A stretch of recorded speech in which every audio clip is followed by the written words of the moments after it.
고학력자들까지 배달 아르바이트에 몰리는 최악의 실업난.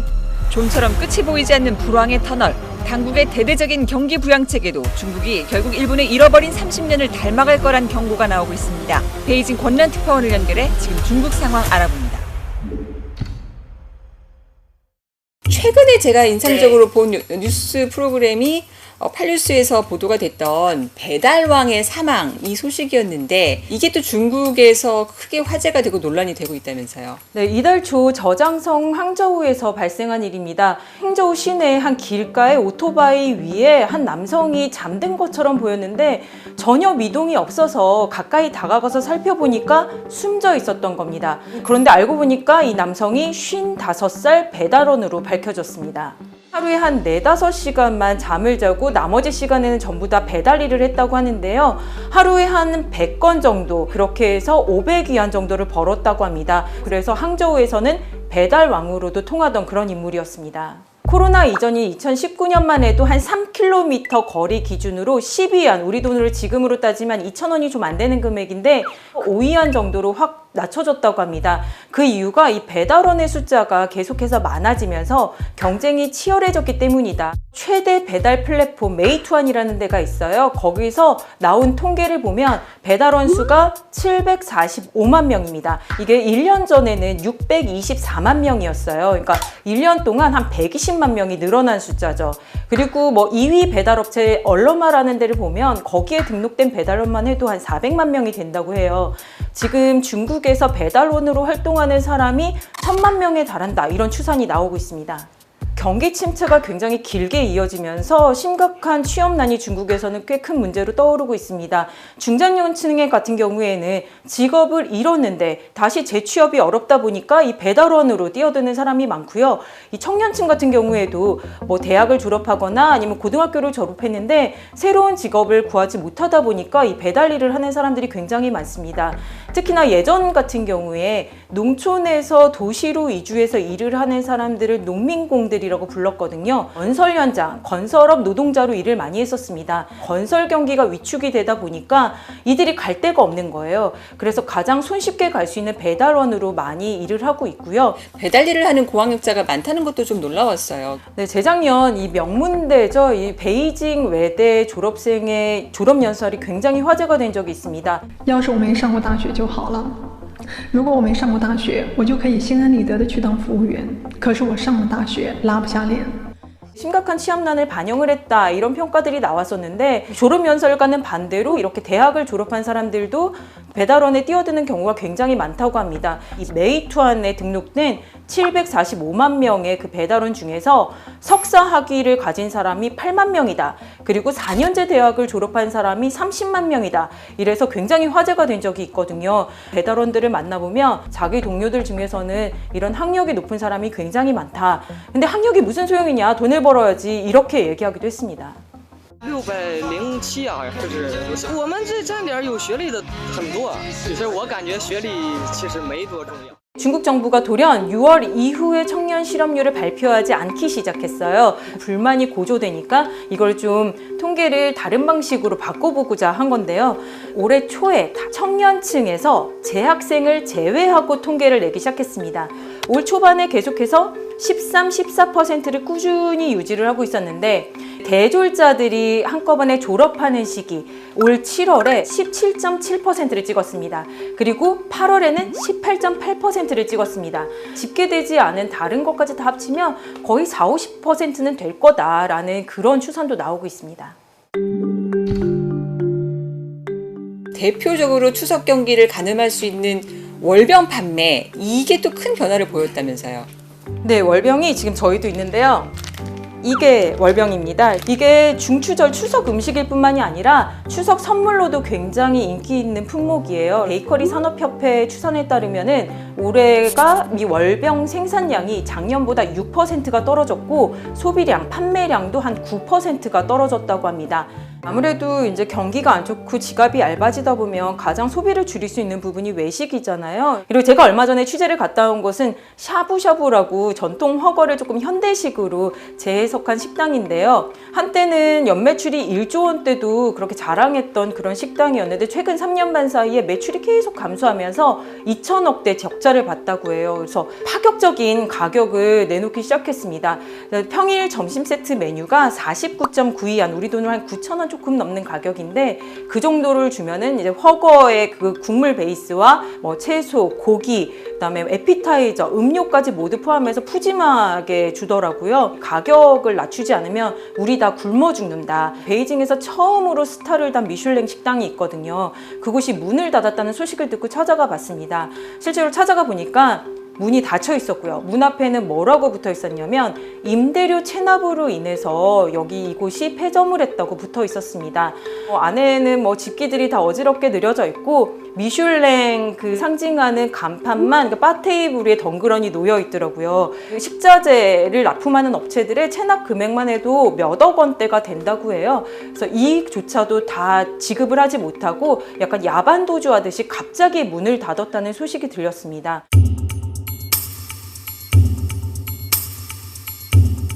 반대급부로 뜨는 게 핑티 소비? 핑티 소비라는 말은 중국어인가요? 이게 핑티 소비가?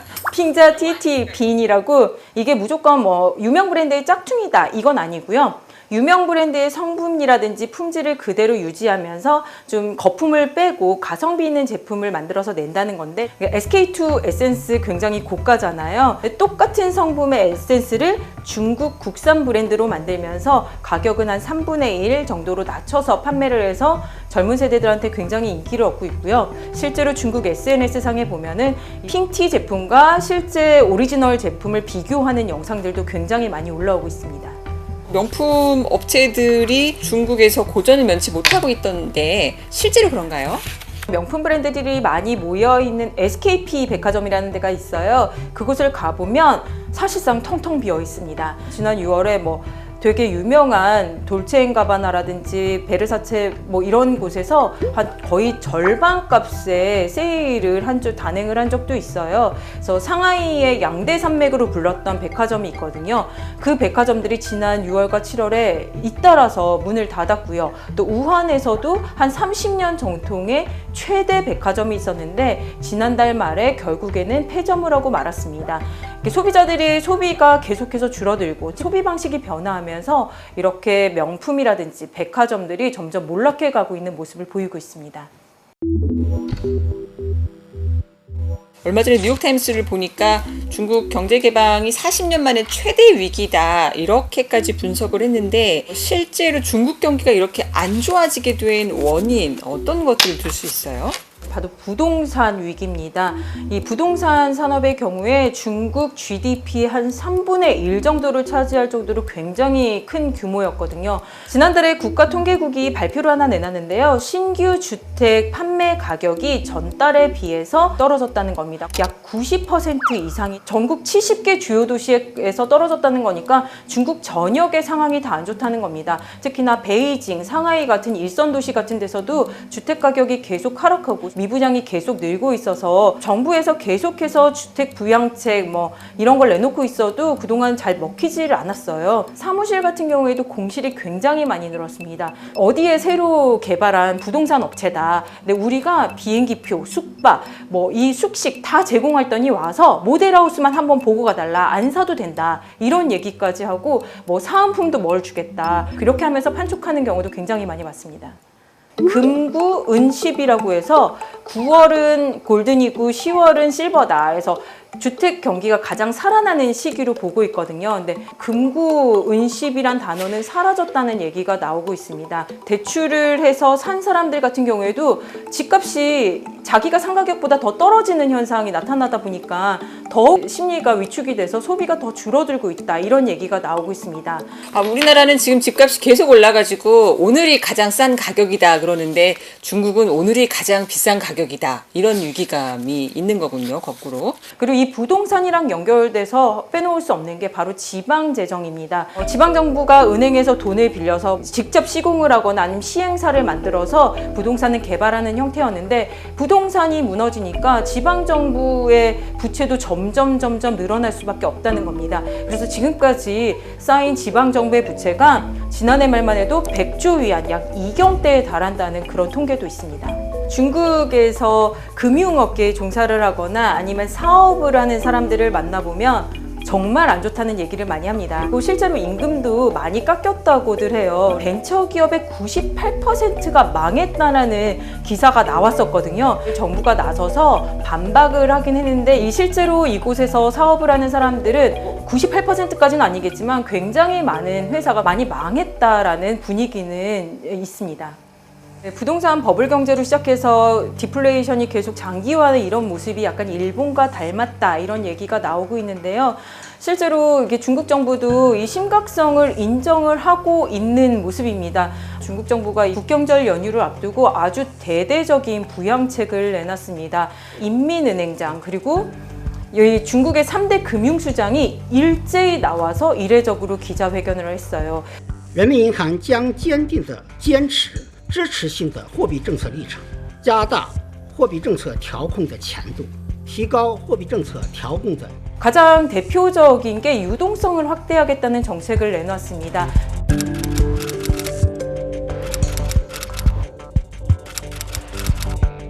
기존 주택의 주담대 금리도 신규 주택 수준으로 낮추겠다. 한 1억 5천만 명 정도의 이자 부담이 줄어서 1,500위안 정도의 대출 부담이 줄어드는 그런 효과가 나타날 거라고 얘기를 했습니다. 일단 시장에서는 굉장히 좋은 반응을 보였어요. 상하이 증시도 올라가고 또 한편에서는 이미 뭐 부동산이나 이런 곳에서 유동성이 너무나 없는 상황에서 이 정도는 아직 부족하다. 좀 더 강력하게 좀 뭔가 대책을 내놔야 된다. 이런 지적도 좀 나오고 있습니다.